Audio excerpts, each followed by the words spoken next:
हाँ, अब भाई इस चैप्टर का one of the most important derivation जो कि सीबीएसई में भाई 3 to 5 मार्क्स में आता है, ठीक है। तो बहुत ज़्यादा इंपॉर्टेंट है भाई, बहुत ज़्यादा इंपॉर्टेंट है।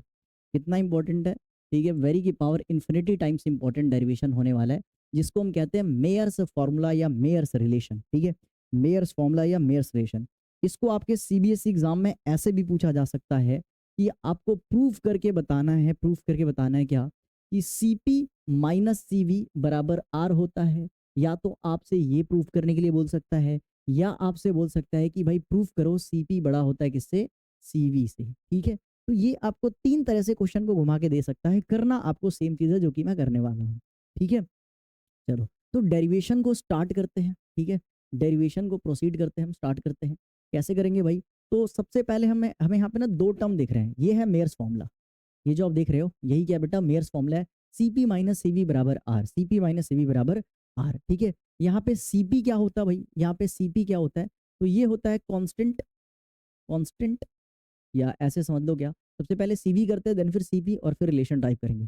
तो सबसे पहले देखो सीवी क्या होता है, इसको हम कहते हैं specific heat, specific heat, heat at constant, at constant volume, ठीक है। Specific heat at constant volume होता है, इसको हम सीवी कहते हैं, ठीक है। कांस्टेंट वॉल्यूम पे स्पेसिफिक हीट हम देख रहे हैं, कांस्टेंट वॉल्यूम पे स्पेसिफिक हीट देख रहे हैं।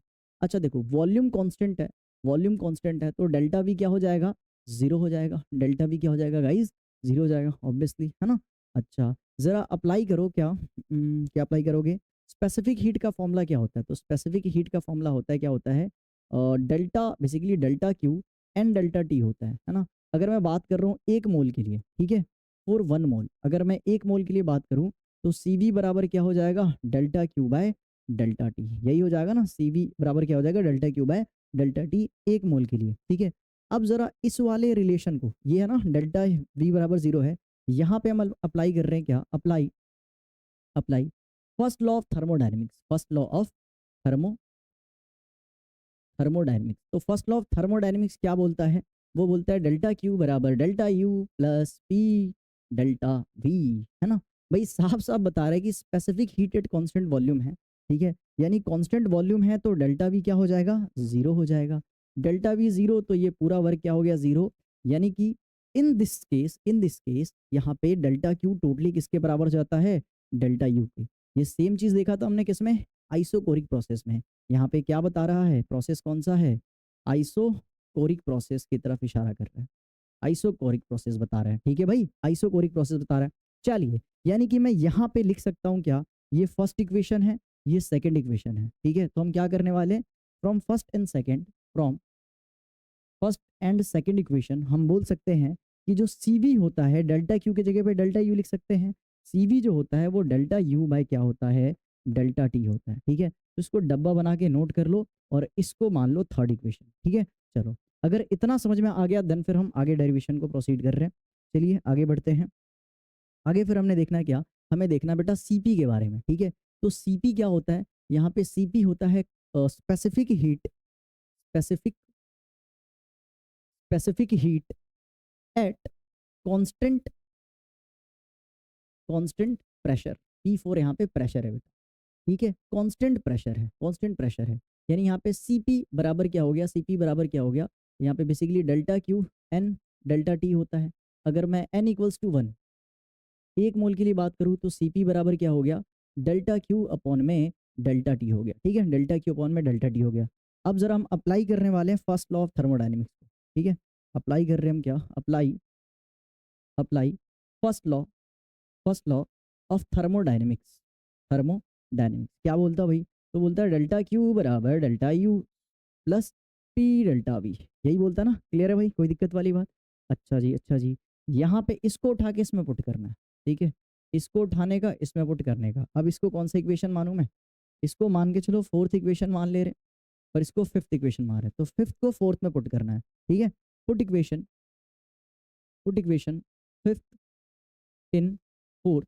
तो यहाँ पे Cp बराबर क्या आ गया, इसको उठा के इस पे डाल दो, तो डेल्टा यू, ठीक है, प्लस पी डेल्टा वी, और यहाँ पे नीचे क्या है, डेल्टा टी बरकरार है, ठीक है, डेल्टा टी बरकरार है। चलो जरा इसको हम आगे सॉल्व कर रहे हैं, जब तक इतना आप नोट डाउन कर लीजिए, ठीक है, इतना आप नोट डाउन कर लीजिए। इससे पहले एक और स्लाइड लेना पड़ेगा हमें। तो अभी हमने देखा क्या, Cp बराबर क्या आ गया यहाँ पे, delta U plus P delta we, ठीक है, और अपॉन में डेल्टा टी आया था। डेनोमिनेटर सेपरेट करो जरा, तो Cp बराबर ये दोनों में बटेगा, तो क्या हो गया यहाँ पे, बेसिकली डेल्टा यू अपॉन में डेल्टा टी प्लस है ऊपर में पी डेल्टा वी अपॉन में क्या आ गया, डेल्टा टी। भाई देखो अभी मैंने कुछ चीज़ बताया था, ये डेल्टा यू अपॉन में डेल्टा टी क्या होता है, डेल्टा यू अपॉन में डेल्टा टी क्या होता है, क्या सीवी होता है, देखो जरा, डेल्टा कहाँ गया, ये रहा, डेल्टा यू अपॉन में डेल्टा टी क्या होता है, सीवी, यानी कि from equation third, from equation third, from equation third हम यहाँ पे इसकी वैल्यू क्या डाल सकते हैं, ये हमारे पास सीवी है, तो सीपी बराबर क्या हो गया, CV plus P delta we upon में डेल्टा टी, ठीक है। अब देख भाई ये एक्चुअली ना आर के बराबर होता है, कैसे पता चला, आज बता रहा हूँ मैं तुम्हें, छोटा सा कैलकुलेशन करना है यहाँ पे। आइडियल गैस इक्वेशन क्या कहता है, पीवी बराबर एनआरटी, यही कहता है ना। अगर एन इक्वल्स टू 1 मोल के लिए बात करें और चेंज ले रहे हैं यानी कि पी डेल्टा वी ले रहे हैं, और यहाँ पे क्या हो जाएगा, आर डेल्टा टी हो जाएगा, ठीक है, आर डेल्टा टी हो जाएगा। तो यहाँ पे सिर्फ आर को यहीं पे रखना है, बाकी सबको इधर फेंकना है, यानी कि पी डेल्टा वी अपॉन में डेल्टा टी किसके बराबर होता है, आर के बराबर होता है। तो देखो, देखो ना, पी डेल्टा वी अपॉन में डेल्टा टी आर के बराबर, यानी मैं बोल सकता हूँ क्या, कि सीपी बराबर क्या होता है, सीवी प्लस आर होता है।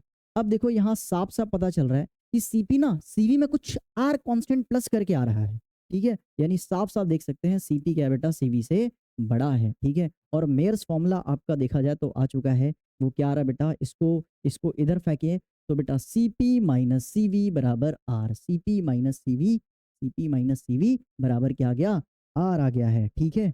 अब इसका मतलब आपको पता होना चाहिए, जो कि मैं बता चुका हूँ, क्या, कि ये क्या होता है, स्पेसिफिक हीट होता है, specific heat at constant pressure. ये क्या होता है, specific heat at constant volume, है ना जी। अच्छा ये आर तो आप सभी जानते हैं, आर क्या होता है मेरे यार, ये होता है universal gas constant, universal gas. चलो भाई, तो ये था मेयर्स फॉर्मूला जो कि हमने ड्राइव कर लिया, ठीक है, ये है भाई मेयर्स फॉर्मूला, मेयर्स फॉर्मूला, ठीक है। तो भाई बहुत इंपॉर्टेंट डेरिवेशन था, एक बार फटाफट इसको नोट डाउन करिए। सबसे पहले हमने क्या करा भाई इसमें, सबसे पहले हमने सीवी निकाला, सीवी का फॉर्मूला क्या होता है, डेल्टा के ऊपर में एन डेल्टा टी, हमने एन वन लिया तो ये आ गया एक्सप्रेशन। फिर हमने थर्मोडायनेमिक्स फर्स्ट लॉ को इस्तेमाल करा, डेल्टा वी जीरो है तो डेल्टा क्यू यू के बराबर, यानी इसमें पुट करो तो सी बराबर delta U by delta T.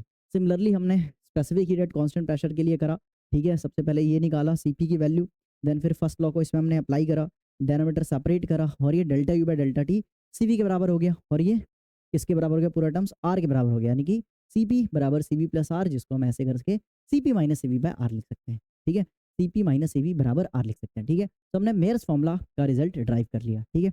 I hope आपको समझ में आ गया होगा, अगर आ गया तो भाई आगे प्रोसीड कर रहे हैं हम चैप्टर को। अब हम पढ़ने जा रहे हैं calculate work done in isothermal process, calculate work done in isothermal process, ठीक है। आइसोथर्मल प्रोसेस में हम वर्क डन कैलकुलेट करने वाले हैं, ठीक है।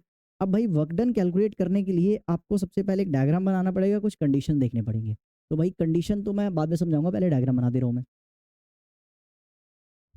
ये हमारे पास है सिलेंडर, वही सेम मूवेबल पिस्टन लगा दिया इसमें हमने, ठीक है, अंदर में कुछ पार्टिकल्स भरे हुए हैं। अच्छा, तो ये हमारे पास सिलेंडर हो गया भाई, this is movable piston, movable piston, ठीक है भाई।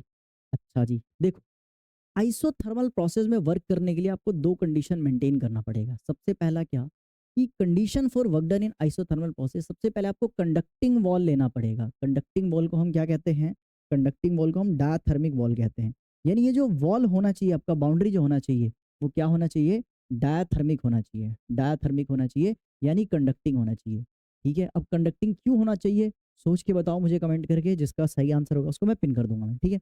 अच्छा, दूसरा क्या है, स्लो प्रोसेस होना चाहिए, वर्क स्लोली स्लोली करवाना है, स्लोली स्लोली, है ना, स्लो वर्क डन करवाना है, ठीक है, स्लो वर्क डन करवाना है, ठीक है। वर्क क्या होना चाहिए भाई, स्लो होना चाहिए। ऐसा क्यों, तो देखो अगर हमने फास्ट वर्क डन करवा दिया, फास्ट वर्क करवा दिया तो प्रेशर बढ़ जाएगा, और प्रेशर बढ़ेगा तो टेम्परेचर बढ़ेगा, प्रेशर बढ़ेगा तो टेम्परेचर बढ़ेगा भाई, और टेम्परेचर अगर बढ़ गया, चेंज हो गया, तो आइसोथर्मल कहाँ रहा, आइसोथर्मल प्रोसेस में टेम्परेचर तो कांस्टेंट रहना चाहिए, ठीक है। इसीलिए इसीलिए हम स्लोली वर्क करते हैं और कंडक्टिंग वॉल रखते हैं। क्यों? अगर थोड़ा बहुत भी वर्क कर रहे हैं, हम स्लो भी कर रहे हैं, तो भाई थोड़ा बहुत तो प्रेशर जनरेट होगा, हीट तो बनेगा, और जो हीट बन रहा है उसको इनफ टाइम मिल जाए एस्केप करने के लिए, वो सराउंडिंग में चला जाए, सो दैट ओवरऑल टेम्परेचर क्या रहे, कांस्टेंट रहे। ठीक है, तो यहाँ पे स्लो प्रोसेस और कंडक्टिंग वॉल इसलिए रखते हैं so that heat get sufficient time to escape from the system, hence system remain in thermal equilibrium. ठीक है, मतलब एक तरह से आइसोथर्मल कंडीशन में रहे। ठीक है, चलो तो भाई इसलिए था, ये दोनों का रीजन बहुत इंपॉर्टेंट है भाई, लिख लेना अपने हिसाब से कि स्लो और कंडक्टिंग क्यों रहता है भाई, क्योंकि हीट को सफिशिएंट टाइम मिल सके एक्सचेंज होने के लिए, सो दैट टेम्परेचर कांस्टेंट रहे, तभी तो आइसोथर्मल प्रोसेस कहलाएगा। हाँ जी, ठीक है, तो भाई आ जाओ जरा वर्क कैलकुलेट करते हैं भाई। तो वर्क कैलकुलेट करने के लिए तो ये सब राम कहानी नहीं, सीधे फॉर्मूला से इस्तेमाल करना पड़ेगा, हालांकि ये कॉन्सेप्ट इंपॉर्टेंट है। चलो तो भाई स्टार्ट करते हैं। वर्क का फॉर्मूला क्या होता है बेटा? वर्क का फॉर्मूला होता है बेसिकली पी डी वी, है ना। इंटीग्रेशन कहाँ से कहाँ तक? V1 से V2 तक, यही होता ना वर्क का फॉर्मूला। अब भैया प्रेशर अलग टर्म है, इंटीग्रेटिंग फैक्टर अलग है, तो भाई इंटीग्रेशन तो हो नहीं सकता, तो क्या करे? तो यहाँ पे अप्लाई करो कौन सा? आइडियल गैस इक्वेशन को। ठीक है, apply apply apply ideal gas equation, ideal gas equation. Ideal gas equation क्या बोलता भाई? तो पीवी बराबर एनआरटी होता है। आइडियल गैस इक्वेशन पीवी बराबर एनआरटी होता है। ठीक है, यहाँ से प्रेशर का फॉर्मूला क्या बन गया? यहाँ से प्रेशर का फॉर्मूला बन गया एनआरटी अपॉन में वी, एनआरटी अपॉन में वी।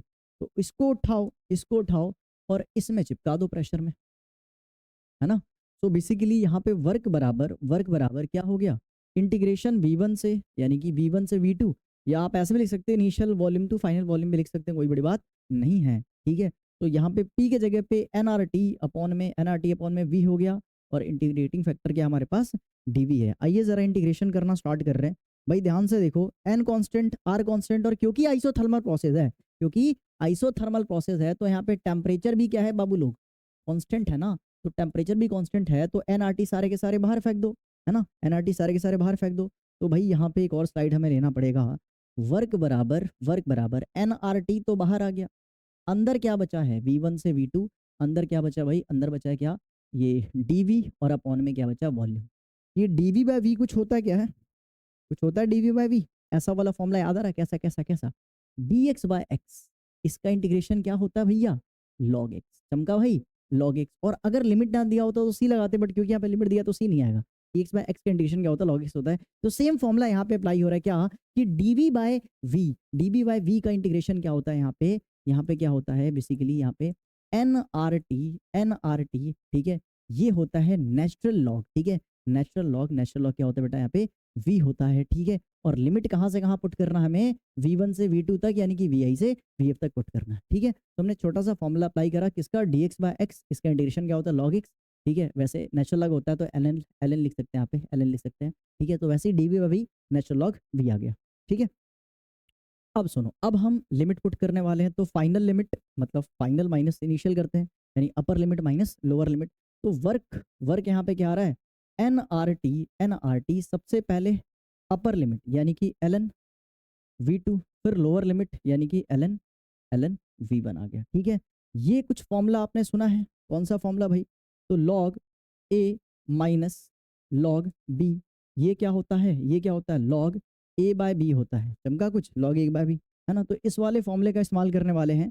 तो वर्क बराबर क्या हो गया? NRT ln V2 by V1 final volume upon में इनिशियल वॉल्यूम। ठीक है, तो ये तो नेचुरल लॉग के फॉर्म में आया है। ठीक है, अगर आपसे कोई पूछे कि भाई इसको ना लॉग बेस 10 में कन्वर्ट करना है, लॉग बेस 10 में कन्वर्ट करना, तो भाई कुछ नहीं करना होता है, इसको 2.303 से मल्टीप्लाई कर देना होता है, आपका बेस 10 में आ जाएगा। यानी कि अगर इसको बेस 10 में चाहिए तो W बराबर NRT, यहाँ पे पहली बात मल्टीप्लाई कर दो 2.303। ठीक है, यहाँ पे NRT, ठीक है, लॉग यहाँ पे क्या आ गया? V2 अपॉन में V1। तो ये यहाँ पे हमने लॉगरिथमिक में चेंज कर दिया, जिसमें बेस 10 लेते हैं। ठीक है, तो ये दोनों रिजल्ट है हमारे किसका? Work done in isothermal process, जो कि बहुत ही इंपॉर्टेंट डेरिवेशन था ये, है ना। चलिए इसको फटाफट नोट कर लीजिए, पहले यहाँ पे है, फिर यहाँ से हमने इधर रिजल्ट ला दिया। ठीक है, चलो अब हम आगे प्रोसीड करने जा रहे हैं चैप्टर को। ठीक है, अब हम आगे प्रोसीड करने जा रहे हैं चैप्टर को, वो पढ़ने जा रहे हैं work done in adiabatic process. Work done in adiabatic process, adiabatic process में वर्क डन हम कैलकुलेट करना चाहते हैं। तो भाई पहली बात, एडियाबैटिक प्रोसेस वो होता है जिसमें हीट कांस्टेंट रहता है। हीट कांस्टेंट है यानी कि डेल्टा क्यू जीरो होगा, है ना, कोई हीट एक्सचेंज नहीं होता है। अच्छा, तो भाई कंडीशन कैसा होना चाहिए सिस्टम का?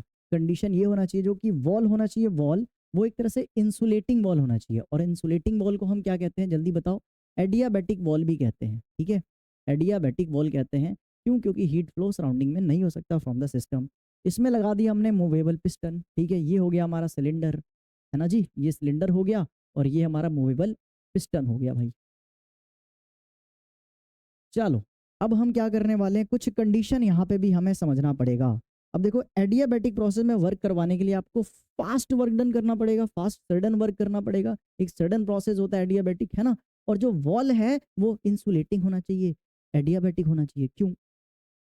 क्योंकि देखो, इतना फास्ट करते हैं वर्क डन इसमें, क्योंकि फास्ट प्रोसेस है, इसलिए फास्ट प्रोसेस है कि इसलिए फास्ट प्रोसेस रखते हैं ताकि ताकि बेसिकली हीट को एक्सचेंज होने का टाइम ही ना मिले, ठीक है। और इंसुलेटिंग वॉल यानी कि एडियाबैटिक वॉल इसलिए है ताकि हीट बाहर एक्सचेंज हो ही ना पाए, है ना।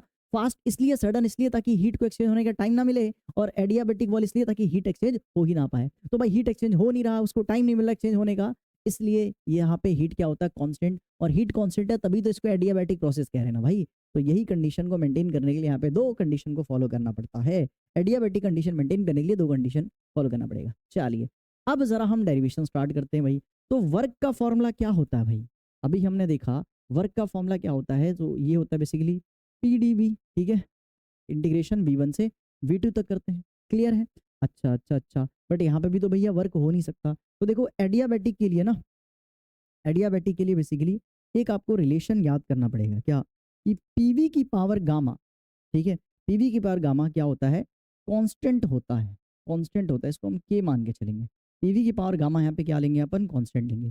तो यहाँ से मैं कह सकता हूँ क्या, पी का फॉर्मूला क्या बन गया, के वी की पावर गामा, ठीक है। पी का फॉर्मूला बन गया के वी के पावर गामा, इसको पी में चिपका दो भाई, ठीक है। सो यहाँ पे वर्क बराबर, यहाँ पे वर्क बराबर क्या आ गया, इंटीग्रेशन V1 से V2 तक करना हमें, ठीक है। और यहाँ पे आ गया के वी की पावर गामा, अरे लैम्डा लिख दिया, सॉरी भाई, वी की पावर गामा, ठीक है। और डीवी के रिस्पेक्ट में इंटीग्रेशन करना। अब देखो भाई, के तो कांस्टेंट है ना, तो के तो बाहर आ जाएगा। तो डब्ल्यू बराबर के तो बाहर आ गया, ठीक है। अच्छा, ये ऊपर गया तो वी माइनस गामा हो गया, ठीक है। इनटू में डीवी, इंटीग्रेशन V1 से V2 तक है, ठीक है। अब सुनो जरा, अब इंटीग्रेशन करते हैं। इंटीग्रेशन कैसे होगा, पावर में प्लस करते हैं, +1 करते हैं, एडेड पावर को नीचे उतारते हैं, ठीक है, समथिंग लाइक दिस, ठीक है। इसमें क्या कर रहे हैं बेटा, इसमें क्या कर रहे हैं, बेसिकली हम क्या कर रहे हैं, इसमें पावर में +1 ऐड करते हैं और एडेड पावर को नीचे छाप देते हैं, है ना। कहाँ से कहाँ लिमिट पुट करना है, V1 से V2 पुट करना है। अच्छा, इसको एक्सचेंज करके ऐसे लिख सकता हूँ, वन माइनस गामा लिख सकता हूँ, बिल्कुल भैया जी लिख सकते हैं, कोई दिक्कत वाली बात नहीं है। तो वर्क बराबर यहाँ पे क्या हो गया, वर्क बराबर बेसिकली क्या हो गया, तो देखना है आपको कि एक काम करते हैं, लिमिट भी पुट कर देते हैं, फिर चेंज कर देंगे। पहले यहाँ पे V2 आया, है ना जी, पहले V2 आया, तो V2 की पावर गामा माइनस गामा +1, और नीचे में क्या है, बेसिकली नीचे में क्या है, माइनस गामा +1। ऐसी upper limit minus lower limit होता है ना, upper limit minus lower limit. एक काम करो कि ना इसको हम बाहर ही निकाल दे रहे हैं, है ना, इससे तो कोई दिक्कत नहीं है, इसको बाहर निकाल दे रहे हैं। तो ये बाहर आ गया, माइनस गामा प्लस का 1 आ गया, तो upper limit minus lower limit, तो -V1 माइनस गामा प्लस का 1 आ गया, ठीक है। अब जरा इसको थोड़ा सा एक्सचेंज मार रहे हैं, ठीक है। तो वर्क बराबर क्या हो गया, ऊपर में के है, नीचे में क्या है, नीचे में क्या है, 1 माइनस गामा, और अंदर में क्या आ गया बेटा, ये V2 1 minus gamma minus V1 1 minus gamma. इतना चमका, कोई दिक्कत वाली बात नहीं ना। चलो फिर, अब जरा देखो, अभी हमने देखा क्या, कि पीवी की पावर गामा किसके बराबर होता है, कांस्टेंट के, कांस्टेंट के बराबर होता है, कांस्टेंट होता है। यानी मैं यहाँ पे लिख सकता हूँ क्या, P1 V1 की पावर गामा कांस्टेंट है, ये सेम बराबर होना चाहिए P2 V2 की पावर गामा, कांस्टेंट के बराबर ही होना चाहिए। तो यहाँ पे मैं P1 V1 P2 V2 की पावर गामा के बराबर है ना। चलो एक काम कर रहे हैं, इसको जरा मल्टीप्लाई कर रहे हैं, इससे ही मल्टीप्लाई करेंगे और इससे भी करेंगे। तो यहाँ पे वर्क बराबर हो गया के V2 1 माइनस गामा, ठीक है, माइनस के V1 1 माइनस गामा, और नीचे में क्या है, 1 माइनस गामा। अब जरा के की वैल्यू पुट करो, पर भैया कौन सा कहाँ पे पुट करें, तो भाई 2 के पास 2 वाला पुट करोगे, 1 वाले के पास 1 वाला पुट करोगे के की वैल्यू, है ना। तो वर्क बराबर बेसिकली यहाँ पे क्या हो गया, के के जगह पे लिख सकते हो 2 वाला, तो ये वाला पुट करो, P2 V2 की पावर गामा, और यहाँ पे V2 1 माइनस गामा है, माइनस अब ये 1 वाला पुट करना है, यानी कि P1 V1 की पावर गामा, और इसके पे क्या है V1 minus V1 1 minus gamma, नीचे में क्या है बेटा 1 माइनस गामा। तो ज़्यादा घौच पौच हो गया ना, रुको नेक्स्ट स्लाइड में इसको प्रोसीड करने वाले हैं आगे हम। तो अब जरा देखते हैं, इसको लिख के देख रहे भाई, वर्क बराबर क्या था यहाँ पे basically P2 V2 gamma 2 1 minus क्या है यहाँ पे गामा है, माइनस P1 V1, ठीक है। अब यहाँ पे V1 1 माइनस क्या है बेटा गामा है, और नीचे में 1 माइनस गामा है, एक बार चेक कर लो सब सही है ना। ठीक है, P2 V2 gamma 1 minus gamma, P2 V2 gamma 1 minus gamma है, ऐसे ही P1 V1 gamma 1 minus gamma, ठीक है, P1 V1 gamma 1 minus gamma. एक चीज़ देखो, जब भी क्या होते हैं दोनों बेस सेम होते हैं तो पावर ऐड हो जाता, इसको जरा ऐड करो तो प्लस माइनस से कैंसिल आउट हो गया, ऐसे ये भी प्लस माइनस क्या हो गया कैंसिल आउट हो गया, कैंसिल आउट हो गया। यहाँ पे वर्क बराबर क्या बचा बेटा, वर्क बराबर क्या बचा यहाँ पे बेसिकली, ये तो सारे खत्म हो गए ये वाले, तो बचा क्या P2 V2 minus P1 V1, क्योंकि भाई इससे ये कैंसिल आउट हो गया, इससे ये कैंसिल आउट हो गया, ठीक है। तो कुछ ऐसे ही वैल्यू बच रहा हमारे पास P2 V2 minus P1 V1 1 minus gamma. तो भाई एक तो मेरे पास ये रिजल्ट है वर्क डन एडियाबैटिक प्रोसेस, जो कि क्या है P2 V2 minus P1 V1 upon में 1 माइनस गामा। अच्छा, इसको चाहे तो हम टेम्परेचर के फॉर्म में चेंज कर सकते हैं, कैसे, पीवी बराबर क्या होता है एनआरटी, पीवी बराबर क्या होता है भाई एनआरटी होता है, ठीक है, पीवी बराबर एनआरटी होता है। तो यहाँ पे मैं लिख सकता हूँ, क्या लिख सकता हूँ कि भाई ये दोनों तो कांस्टेंट है ना। अच्छा चलो इसको तो लेके लिखते हैं, है ना। देखो P1 V1 बराबर NRT1 हो गया, सिमिलरली P2 V2 बराबर क्या हो गया, NR तो कांस्टेंट है, यहाँ पे T2 हो गया। तो इसको उठाओ यहाँ पे पुट करो, इसको उठाओ और यहाँ पे पुट करो, तो यहाँ पे एक और फॉर्मूला बन गया टेम्परेचर के केस में, टेम्परेचर के जैसे यहाँ पे क्या बन गया, यहाँ पे P2 V2 के पे क्या आ गया, P2 V2 के पे क्या हो गया NRT2, और माइनस इसके पे NRT1 अपॉन में क्या आ गया भैया 1 माइनस गामा। इसको देखो NR कॉमन निकाल दिया हमने, अंदर क्या बचा T2 माइनस T1 बचा भैया, और यहाँ पे नीचे 1 माइनस गामा। इसको सिंप्लीफाई करके ऐसे लिख सकते हैं NR डेल्टा T अपॉन में 1 माइनस गामा। तो ये टेम्परेचर के फॉर्म में भी हमने लिख दिया work done in adiabatic process को। सो यहाँ पे हमारा work done in adiabatic process भी खत्म हो गया। इसको फटाफट स्क्रीनशॉट लीजिए या फिर नोट कर लीजिए।